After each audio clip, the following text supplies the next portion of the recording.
Welcome to this Preptober vlog. I'm Liselle Sambury. I'm a young adult author. This is my channel. This is my autumn themed head wrap. I sewed it the other day. I actually wanted to get like a Halloween themed one. I wanted like a pumpkin one, and then I wanted like one with like bats, but my fabric store in town just like didn't have any Halloween fabric whatsoever, so that sucked. But anyway, I've got this fall themed one, and that's still nice, and some fall themed makeup. I don't usually wear this much makeup in videos actually, but I'm doing a live stream today, so I am. So this is a live stream for the Worldwide Write-a-thon. I am the last stream of the 36 hours, and it's exciting because yesterday I finished edits on my horror, so my haunted house book that I've been working on with my agent, and so I finished that latest round of edits and sent that off to her. So only now am I being able to like start my Preptober stuff, which I was kind of anxious about, but it's actually fine because I don't need that long to plot. Like I could plot a book in like a week usually, though I don't know if this book is gonna be different. So if you haven't watched my Preptober video where I talk about what I'm going to be working on for Nano, you can check that out over there. But essentially I'm going to be plotting a sci-fi thriller, and I've never plotted a thriller before at all. So this will be a unique challenge. So maybe it'll take me more than a week, and that's why I'm happy that I'm getting to do it now. I am actually going to do a separate video about like plotting my world building for the first time, which is also something I haven't really done in the past. I haven't done in the past for like a full novel. I tried a little bit of it for like a side project, and then I'm not doing that side project. Anyway, that's a whole other thing. But essentially this will be my first time doing both, plotting a thriller and plotting my world building stuff like thoroughly. And so this whole vlog is going to be all about me plotting a thriller for the first time. So what I have done some pre-work, so I'll link it in the description, but Alexa Dunn has a series on her channel where she talks all about like plotting thrillers and like how she structures thrillers and like different aspects of thrillers. And so I'm writing a sci-fi thriller, so it's gonna be, I'm gonna need those thriller beats and I'm gonna need to hit them, and then the world building section I think is where I'll take care of how the sci-fi blends with that thriller element. So I watched all her videos in that series and I took a bunch of notes, and today what I'm gonna be working on is taking my existing structure for how I plot books. So I start with a character outline. I don't think that's gonna change. I'm gonna do that exactly the same.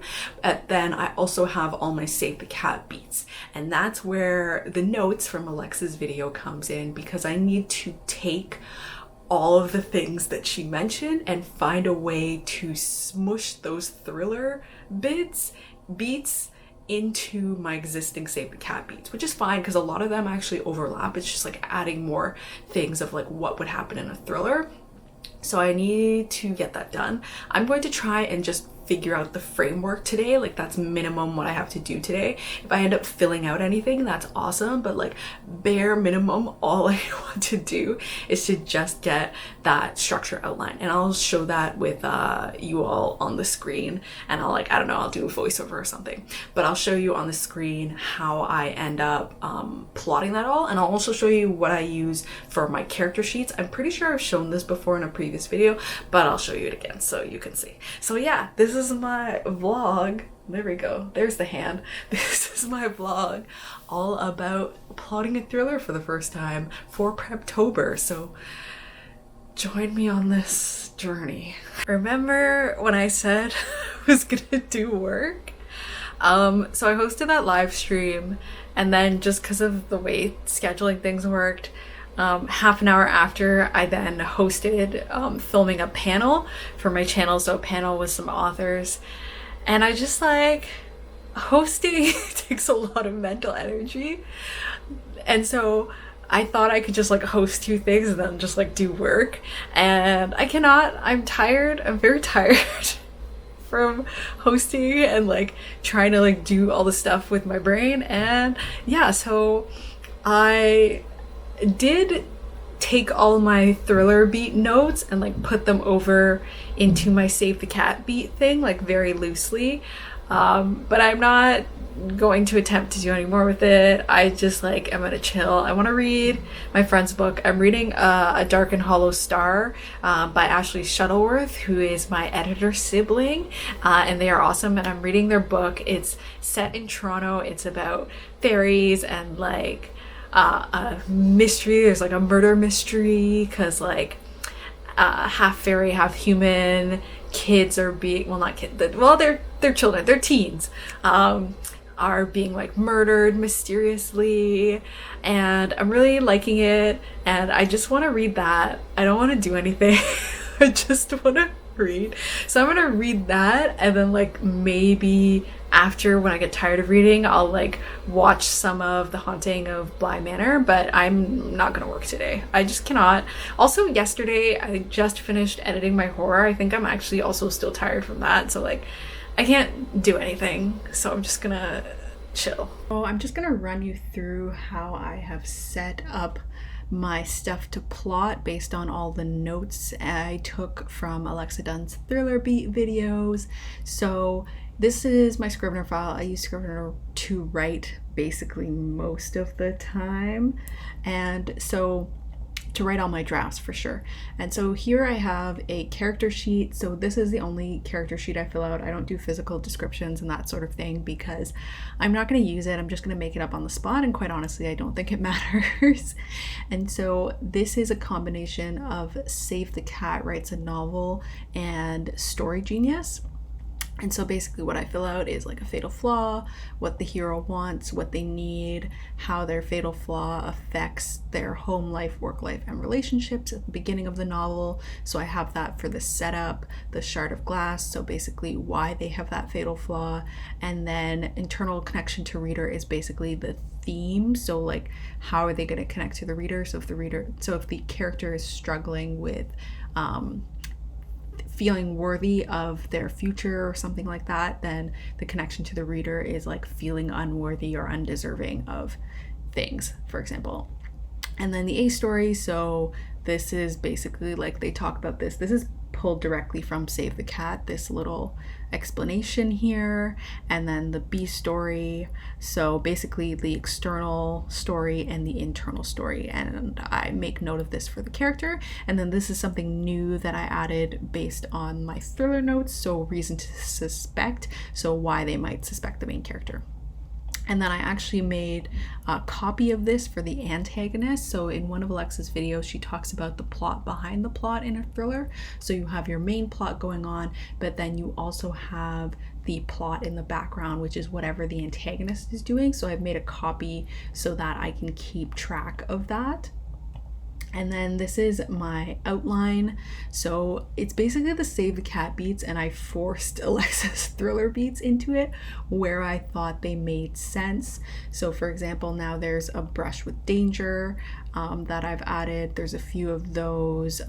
There's also the midpoint is now called the midpoint twist. There's also, for example, Bad Guys Close In has like some other things along with it. There's more brush with authority, whiff of death, which is something she mentions. And so essentially I have all these Save the Cat beats and notes to help me that I already have written out, and I just kind of threw her stuff in there so that when I'm plotting out, I'll be able to basically go through like this. So that's kind of what I have. And then again, I made a copy for the Antagonist. And then I have this extra thing, which is like thriller aspects. So for example, like the list of red herrings and like false whodunits or alternatives, and then also a list of twists. And then basically I'll fill these out and then I'll slot them into the Save the Cat beats. And that's kind of how I'm going to be plotting this. This is my plan. I won't show you it filled out, but this is essentially kind of how I've put everything together. So yeah, now I just gotta actually do the plotting, and then I have a separate one for world building over here that I will fill out in a separate vlog.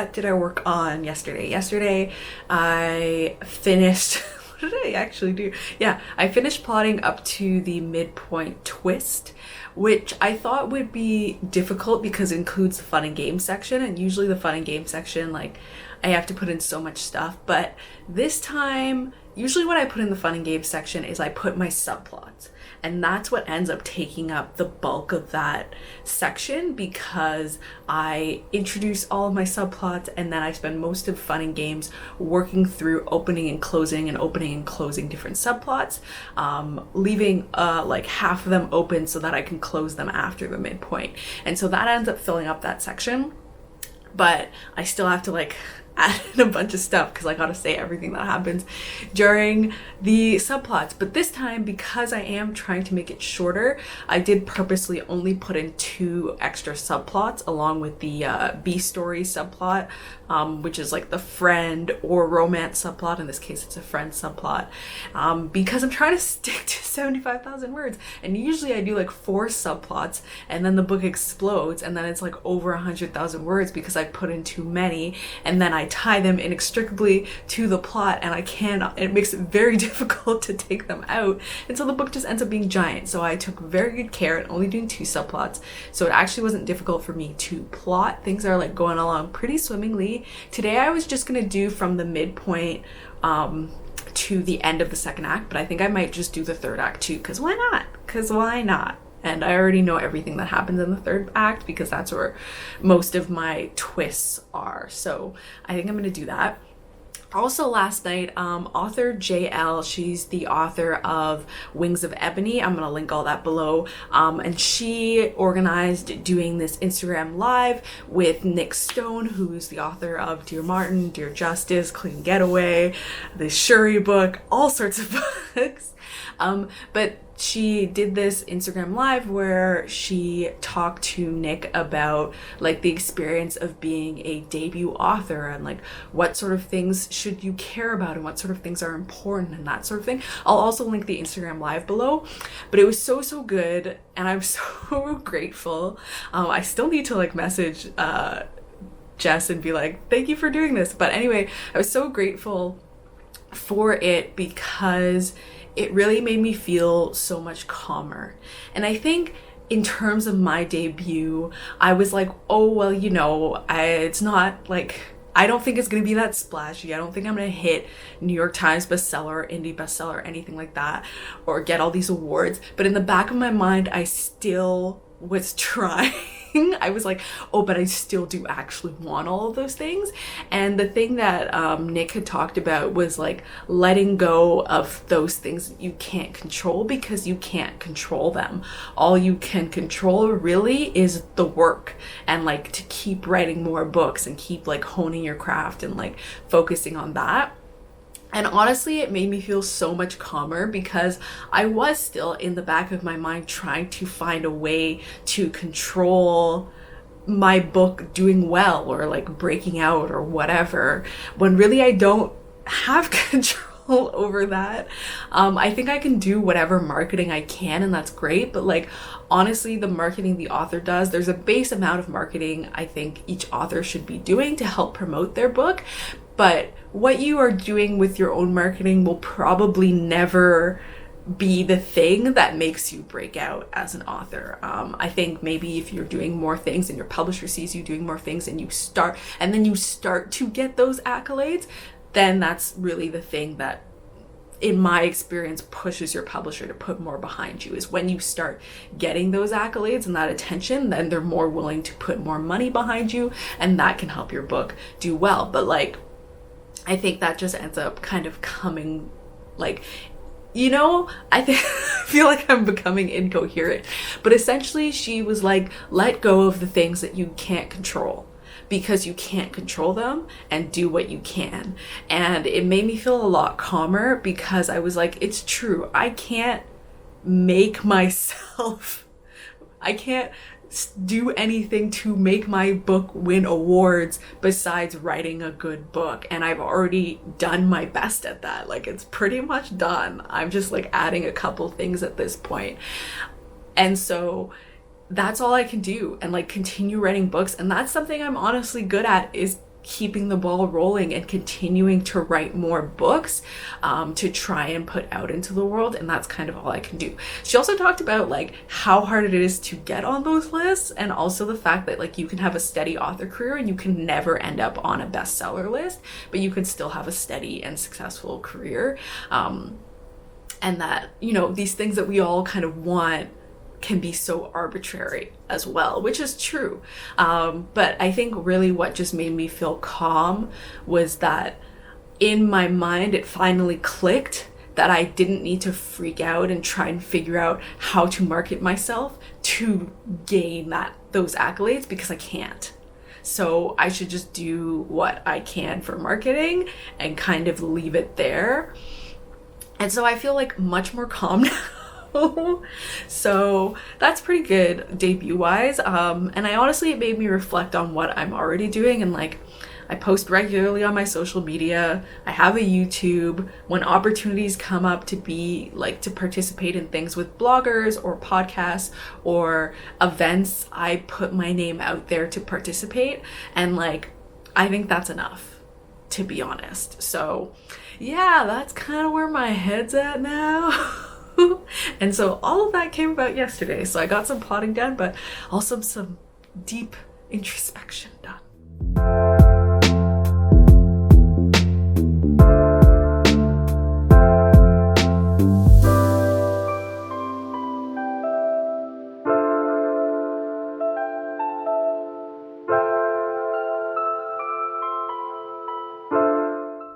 Look who it is. Hi, Boo. You saying hello? Are you like I'm disturbing you? I thought I would do an update with her because I haven't in a while. My hair is extremely messy. What's going on in my life? Oh, you saw my plants are in the bathtub. Why are my plants in the bathtub? So yesterday I was like, oh, I gotta post something on Instagram. I've been trying to post every day. And so I was like, oh, I'll take a picture of my like cute little pumpkin that I have. And I went to go take a picture of the pumpkin, and there were all these little white things on it. And I was like, what is that? And then I got close and I was like, oh my God, they're bugs. And I freaked out. My poor boyfriend. Like, he was like, what's happening? And I was like, there's bugs on the pumpkin. And then I brought it to him, and then he took it outside. I don't know, because I brought it to him, but then he had to take care of it. I don't know. And so then suddenly I was like, what were those? And because he is very academic and intellectual like that, he's like searching through Google because he wants to know what these bugs were. And then he's like, oh, they're mealy bugs and they come on houseplants. So then I freaked out and I went and I checked on my plants, and like my absolute favorite pothos had a bunch of them on it. And it like spread to all the plants I have above my computer desk. It spread to all of them, and it spread to even one plant that was like underneath because the pothos vines are hanging down. And so I like took them all to the sink. I washed them all off. So I took care of that. So they weren't any more on it, but then of course they like started coming back right away. So then my boyfriend looked up a home remedy, and I put them all in the bathtub, and I sprayed them all with onions, garlic, cayenne pepper, and dish soap and water. And it actually worked, because this morning like I found like 2 only. So I've sprayed them again this morning, and I will probably spray them one more time at nighttime, which possibly is overkill, but whatever. And then tomorrow, if they're fine, then I'll put them back on their perch. And then my friend Lindsay Puckett, who has an Authortube channel, link her below, she said she sprays like neem oil on her plants on a regular basis to deal with pests. So I gotta figure out where I can find some of that. So that was a whole thing. Anyway, more exciting news. This is like a plotting vlog, but the focus is I'm plotting. I'm working on plotting, but a bunch of other stuff is happening, because that's just like author life, I guess, and regular life also. But anyway, my agent got back to me about my edits on my horror, and she said, basically perfect, just fix up these few little things, which of course I fixed up in like half an hour because I'm ridiculous. And I sent over the original pitch letter I had for the book, with like tweaks, of course. And so she's gonna finesse it and make it good because mine was not that good. And then it'll be time for submission. So we're going to send it to my editor, my current editor for my debut first. And if she does not have interest in it or that doesn't work out, then we'll send it on wide submission to a bunch of other editors. So that's really, really exciting. I'm really, really excited to get to go on submission. I probably won't be excited once it's happening, but I'm excited now. And that's the last you will hear about submission. I will not talk about it anymore after this, until it reaches a final conclusion. So there you are. That's the whole thing. So my horror will very, very soon be on submission, and that's super exciting. So good luck to me, I guess. And what else did I do? Oh, I plotted. So here's the thing I realized with my plotting. Is this like better lighting here? Kind of. Whatever, it just looks slightly different. But anyway, so with my plotting, I was gonna do that plot behind the plot thing where I like do a save the cat sheet for my protagonist and for my antagonist. But my antagonist is very weird, so it doesn't work. I tried it, it just like, it's not good. It's not going to work. So what I decided to do instead is I made a list of chronological events.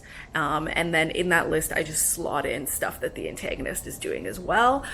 Which is also helpful because my book is not in chronological order. And so I think that's going to be the best thing for me. And that seems to be working. So in my plotting process right now, I have to finish writing down all the different chapters, like what the different chapters are supposed to be, and then finish writing down that chronological order, and then I'll be done plotting the book and I'll be ready to go. I'll be able to move on to plotting my world building. So yeah, that's it. This is horrible angles and lighting, but it's different. I just want it to be somewhere different to film. That's the thing about quarantine. I'm like, how many different places can I conceivably be? Not that many. So there you go. Those are all my updates. Plants are doing okay, going on submission, and changing up my plotting. So I actually did have footage of this, but I had like dog hair on my face and I like picked the absolute worst lighting, even worse than like the clip before. The clip before wasn't even that bad, like if you had seen the lighting. Anyway, it looked horrific and I looked horrific and I could not bear to put it in a video, so that's why there is audio now. Anyway, long story short, my editor sent me the proof pages for my manuscript. So this is like my last chance to make changes before arcs are printed and then like finals are printed. And so I decided that I needed to kind of hurry up my plotting so that I can spend next week working on my past pages. And that's everything that happened when I looked like trash. Resume now. Hello again, it is the exact same day. Why is so much happening today? But anyway, I wrapped up my hair so I could look slightly more put together for this end clip. So I finished plotting for NaNoWriMo. I finished plotting the building. I went in because I was like, oh man, I gotta get going on my past pages next week. So I was like, I gotta ramp things up. So I went in to fill out the rest of my chapter things. I actually only expected to like maybe do like a few more in the second act. I didn't think I would finish the whole thing, but I just like got in the zone of the story and then I was like piling through it. So I got all my chapters planned. There's gonna be 30 chapters. Right now it's not really anything. I'm just like making my folders in Scrivener for all of the chapters. So I figured I was like, I'll close out the vlog without having to do that. So challenges. I had a moment where my investigation that happens during the book just felt so like, I just felt like I had no idea what was happening and like that I couldn't follow the investigation myself. And so I started a new little like page and I basically wrote down all the investigation points of like why they were investigating and like which was a red herring and why did they stop investigating that and all of that stuff. And I wrote it out very bullet point just so I could see, and then I went back to my outline and I fixed that. So that's good. Things that have gone well in plotting a thriller for the first time for me. I think I've got I think definitely the end twist I think is quite good. The midpoint twist I think will be quite good if I pull it off properly. And then, so there's those things. I think I've done well in putting the investigation into it. I wasn't quite sure if an investigation was gonna work because I was like, is she gonna be investigating or not? And it does work, so that worked out really well. I think I've incorporated the investigator thing in a way that for the story is gonna make a lot of sense and gonna be really good. It's not just gonna be like random. And then I think I've got a good idea of where my characters are going and what's going to be driving each of those characters. I have solidified the names. If you watch my Instagram stories, you probably saw me struggling to name my characters. And I have named them. I've named my main character Ray, which I like. And I have a whole little background story of why she's named that. So I think that's pretty cool. And then I've got some other names that I wasn't sure about, but I think I am going to go with them. Some of them are a little bit unorthodox, but I think given how I'm planning to build the world, it'll work. So yeah, I got all my plot things going. I think my difficulty with like plotting a thriller for the first time is everything I'm second guessing. I'm like, oh, is this like cool enough? And is this twist, is this red herring gonna actually like trick people? And like, I just kind of feel like those are things I have to try out to see, and then I can build up from there. I think I can't get too in my head about like whether my stuff is like cool or not right now before it's even written. I just need to write it, and I think the writing will help bring things out a lot more and really elevate it. So yeah, so that's basically it for me and this plotting vlog. Thank you for joining me on plotting my NaNoWriMo project, on plotting a thriller for the first time. We're gonna see how that's gonna go. I'm gonna have another vlog up next week in which I'm going to plot my world building, so you'll get to see that as well, because I'm gonna plot my world building also for the first time. It's gonna be many firsts in this nano, it seems like. But thank you so much for watching. If you are like, have you plotted a thriller before? Have you ever thought about plotting a thriller? Like, leave your thoughts below. Or if there's like, ooh, this is a good thing. If you have watched a sci-fi thriller movie or TV show that you think is really good, please leave them in the comments, because I want to watch them and like get into the vibe of that. So yes, please leave that in the comments. If you like this video, please give it a thumbs up. If you haven't subscribed already, please subscribe. And thank you so much for watching. Bye!